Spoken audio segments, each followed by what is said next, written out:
కొత్త నగరం హైదరాబాద్లో అడుగుపెట్టిన అరుణ్ ఈ పాడుబడ్డ అపార్ట్మెంట్లో ఉన్న గది చూసిన క్షణం నుంచే ఏదో అర్థంకాని నిశ్శబ్దం ఆ రాత్రి నిద్రలో ఎవరు అని అనగానే అదే మాట అదే స్వరం గోడ నుంచి తిరిగి వినిపించింది. అరుణ్ ఒక్కసారిగా లేచి కూర్చున్నాడు. చీకటిలో అతను చెప్పిన హలోకి గోడ కూడా హలోగా సమాధానమిచ్చింది.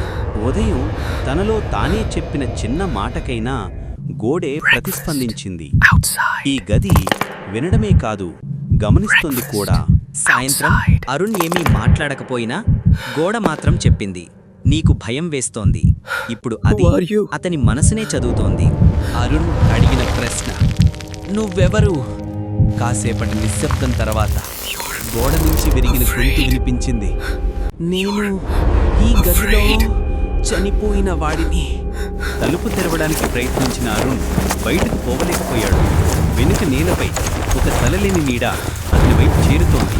చీకటి గదిని పూర్తిగా మింగేసింది. అరుణ్ చివరిసారిగా